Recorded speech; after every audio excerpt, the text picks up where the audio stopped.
Hi guys. Okay, so I'm back. I just finished making the video that I just uploaded.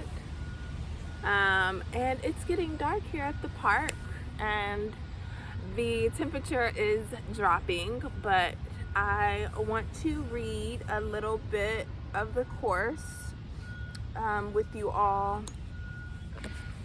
So grab your books. We are starting a new chapter today. And I think people are coming home from like school and work right now. So if you guys hear anything in the background, that is what that is. So yeah.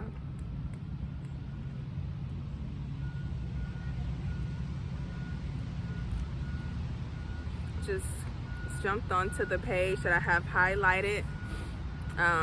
Page 42, verse 20. Dedicate your thoughts to union. Whenever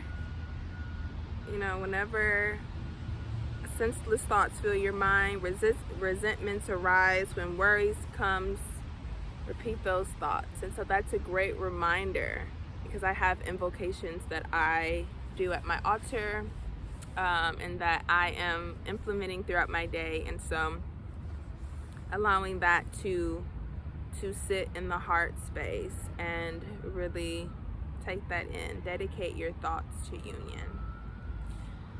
And then going down to verse 21, the only meaning possible for free will is what you choose to join with and what you choose to leave outside of yourself. Stop now and give up what you think you want. Union is all that you invite me into and share with God.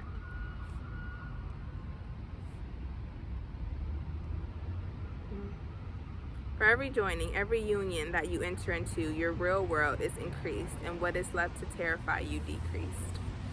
So just things that I have highlighted and that really stuck out to me in the last chapter. So let's keeping on, guys. So chapter 6, forgiveness and joining. So if you have your books, please get them out, whether it's a physical copy or digital, or if you don't have it, that's totally fine. Yeah, I can read to you. So let's get going. Joining rest. I probably won't do a super long video on this one because my hands are freezing, but I'll see you guys again tomorrow. And wherever we stop is perfect. It's always perfect. It's always on time. So yeah, releasing expectations that I need to get to a certain point in each video. Love that for me. Okay, let's keep going. Joining rests on forgiveness. This you have heard before without understanding what it is you would forgive. You must forgive reality for being what it is. Reality, the truly real, is relationship. You must forgive God for creating a world in which you cannot be alone. You must forgive God for creating a shared reality before you can understand it is only one you would want to have. You have to forgive this reality for being different than you have imagined it to be. You have to forgive yourself for not being able to make it on your own, because you have realized the impossibility of doing so. Right? It goes back to a previous chapter that we literally cannot undo the mind, undo the illusions that we've created, and the fears and the lack that we have created, and the getting right without a teacher, without Jesus. And so through that joining, where we remember ourselves and we remember our identity. And so that's what's coming up here. It's like you just can't do it on your own. Simple. And you don't have to, right? There's beauty in connection, there's beauty in relationship, for that is love, right? And so forgiving ourselves for thinking that we could do it on our forgiving ourselves for thinking that we could do it alone, and for thinking that we could exist outside of relationship, thinking that we could do things alone. So let's keep going. You have to forgive yourself for being what you are, a being who exists only in relationship. You have to forgive all others for being as you are. They too cannot be separate, no matter how hard they try. Forgive them, forgive yourself, forgive God. Then you'll be ready to begin learning just how different it really is to live in the reality of relationship. So this is also reminding me too of something that I was, recently told, to forgive a situation, right? That forgiveness work, it allows for me to be. It allows for wholeness and for truth to enter, and for the love that I am, and for the love of the situation, and the lessons that it was there for. I'm seeing like it's like an egg, and it's breaking apart, and light is emerging.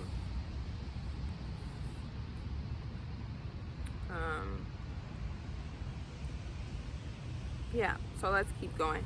Your brother does not exist apart from you, nor you from your brother. This is reality. Your mind is not contained within your body, but is one with God and shared equally with all alike.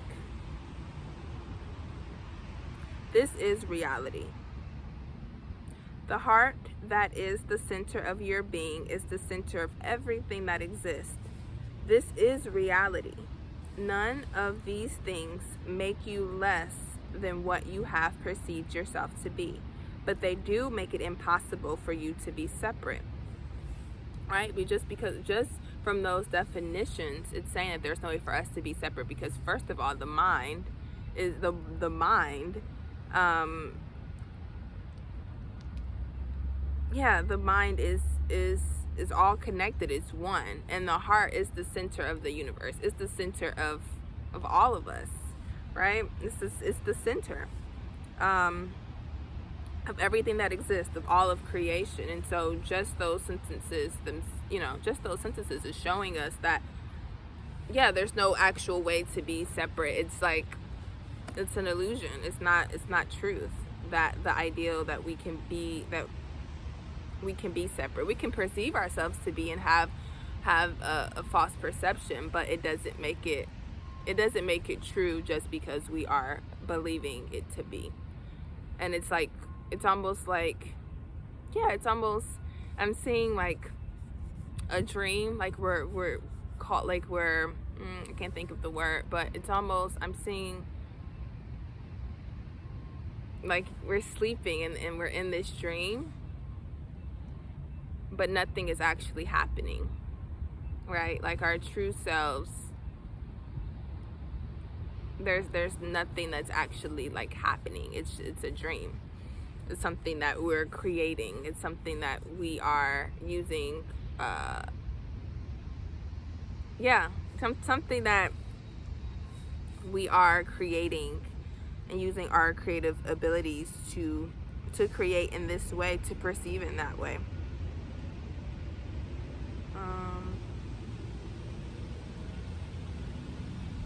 You can desire what is impossible until the end of your days, but you cannot make it possible, right? Just like what I was saying. Why not forgive the world for being other than what you have thought it to be, and begin to learn what is reality? This is what the world is here for. And when you have learned what it would teach you, you will have need of it no more, and you will gently let it go and find heaven in its place. Verse 3. This is all that the words and symbols and forms and structures of your world have come to teach you, stated as simply and directly as is possible. You are neither separate nor alone, and never were and never can be. I'm going to repeat that again. You are never separate You are neither separate nor alone, and never were and never can be. You are neither separate nor alone, and never will be, never were, and never can be. All your illusions were created in order to obscure this fact of your existence because you would rather it not be so. Only when you quit wishing for what cannot be can you begin to see what is. And this reminds me of like the importance of asking for help, of asking Yeshua for help, and ask, to begin to release the illusions and the beliefs that we've created, and that we have believed to be, right? That we're alone, and that we're separate, and that we need to effort, and that we need to do, and that we need to have evidence, and to just breathe. To breathe and to ask, and to ask for things to be shown, ask for truth, ask for thoughts to be dedicated to union. Verse 4, I was least accepted as prophet and savior by those who were most like me, those who watched me grow, worked alongside my parents, and lived in the same town. This was because they knew I was no different from them, and they could not accept that they were the same as me. They were then, and you are now, no different than I. We are all the same because we are not separate. God created the universe as an interrelated whole, meaning that we're interconnected.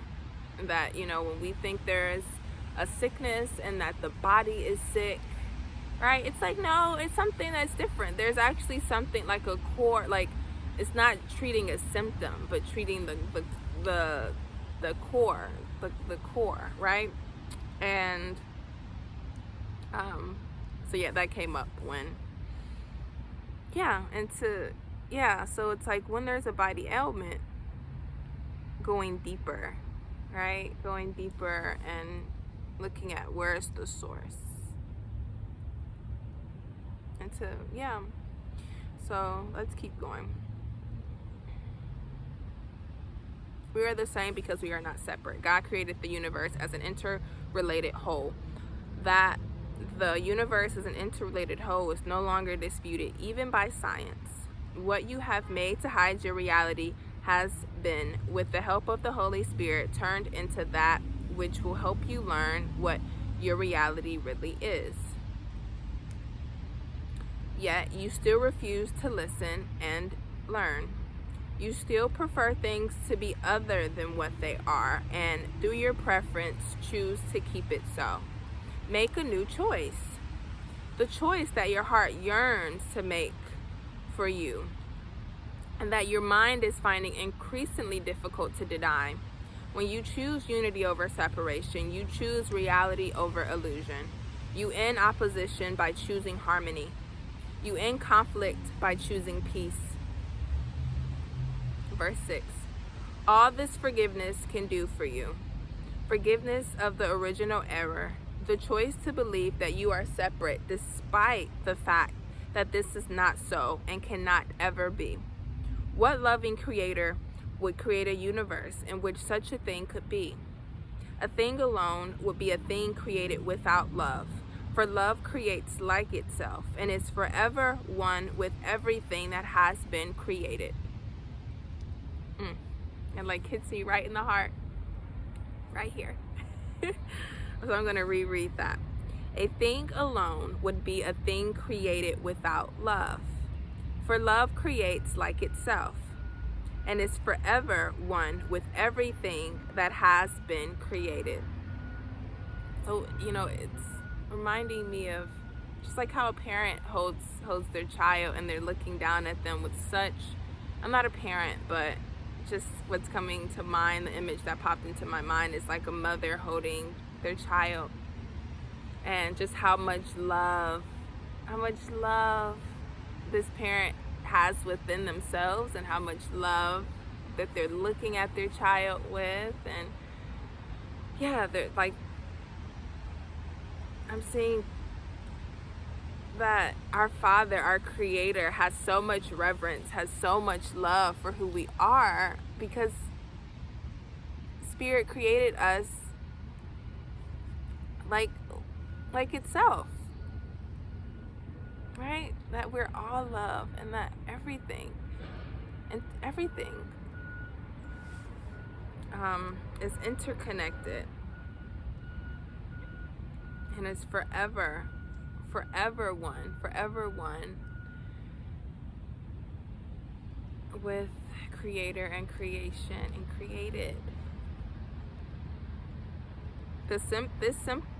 Going back to the text now, this simple realization will start you on the path to learning what your heart would have you learn.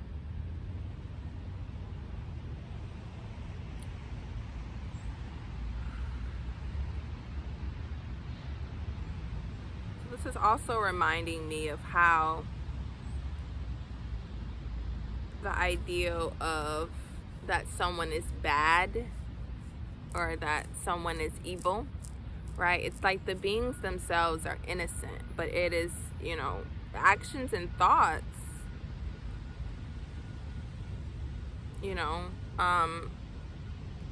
may not be from a place of love, right? But the essence, the spirit itself it's perfect, and it's innocent, and it's love, and that cannot be tarnished, that cannot not be true, right? That truth is truth with a capital T.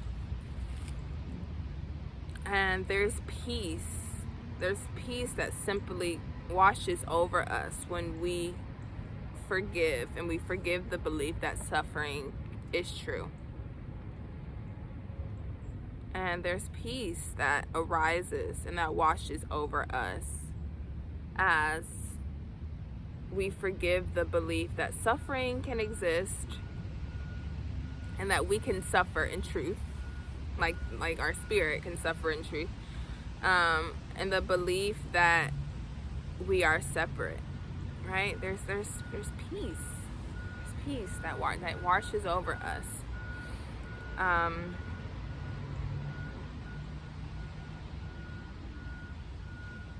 Yeah. And it's reminding me of something that Yeshua has said before. I'm reading up at my notes here, that sin is only a misunderstanding, and it's just us missing the mark. It's not how we have defined sin, and I think Yeshua does touch on the true definition of sin and clears that up. But yeah. We have a choice, right? Like the free will choice to choose to believe that we're separate, and or to choose truth, to choose unity, to choose love. And it is in our choice that affects our lives, and that affects the experiences and the beliefs that come true, that's shown to us,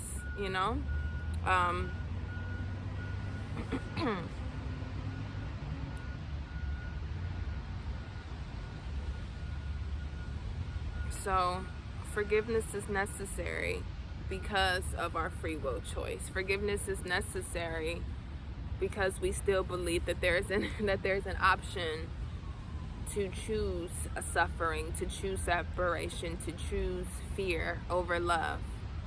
Because we're still creating in a way that we believe that we have that choice, and that's a real choice, right?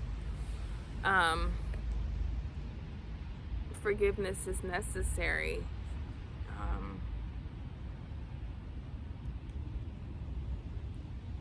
So let's keep going.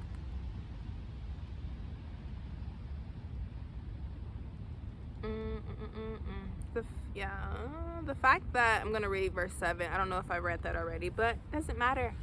The fact that you are not alone in the world shows you that you are not meant to be alone. All right, that's what he mentioned in verse, I think it was verse 2. Yeah. No, for verse 1 or 2 of this chapter. So the fact that you are not alone in the world shows that you are not meant to be alone. Everything here is to help you learn to perceive correctly, and from there to go beyond perception to the truth.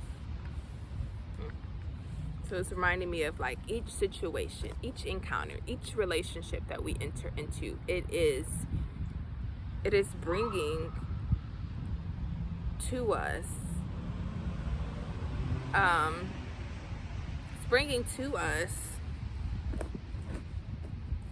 an ability, to learn to perceive truly, in truth, correctly. And so there's not like, again, with that, even with that, it's like there's no judgment in like what's right and wrong. It's just like, oh, this didn't feel good, I want to try this again, I want to play again, right? And so it gives us an opportunity to I'm getting sidetracked by the sound, but it gives us an opportunity to let it pass. Gives us an opportunity to continue to come back to the heart, continue to come back to truth. Verse 8, what is the opposite of separation but being joined in relationship? Everything joined with you in relationship is holy because of what you are. Every contrast that you see here but points to this truth. Evil is only seen in relation to good. Chaos is only seen in relation to peace. While you see these as separate things, you do not see what the relationship would show you. Contrast demonstrates, which is why it is a favorite teaching device of the Holy Spirit. Contrast demonstrates only to reveal the relationship that exists between truth and illusion. When you choose to deny relationship, you choose a thought system based on the opposite of your reality. Let me read that again. When you choose to deny relationship, you choose a thought system based on the opposite of your reality. So it's like if you choose if you're not choosing love, right? If you're not choosing love, then you're choosing the opposite. You're denying union and you're choosing its opposite. Thus, each choice to deny union, reveals its opposite, which is separate from peace. What is separate from peace is chaos. What is separate from good is evil. What is separate from the truth is insane. Since you cannot be separate, all these factors that oppose your reality exist only in opposition to it. This is what you chose to create when you chose to pretend you can be what you cannot be. You chose to live in opposition to the truth, and the opposition is of your making. And we're going to stop at verse 9. So let's go into verse 9 and then we'll finish. Choose again and let go of your fear of what the truth will bring. What could be more insane than that which you now call sanity? What loss can there be in joining with what is so like yourself? It is only a small step away from where you currently stand, so helpless and alone. So I'm going to stop there. So yeah, so this is asking us that, to choose again and to choose love, to choose union. And when we don't, then we're choosing to be in opposition to it. We're choosing chaos. We're choosing fear. And I think the first step too for me is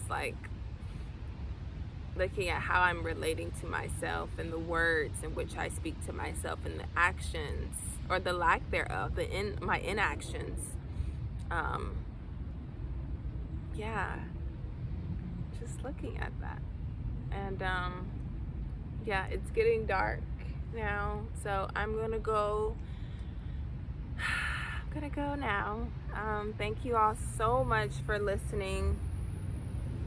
And yeah, thank you. I know I do a lot of rambling, but just things come up that I feel and that images pop into my head and I feel called to share. So I hope that's not a distraction from the text.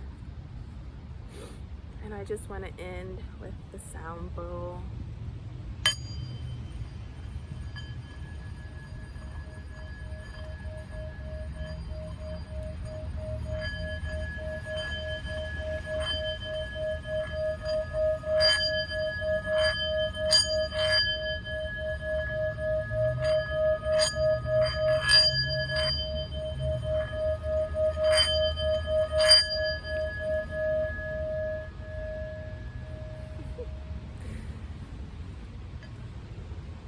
Thank you all for listening.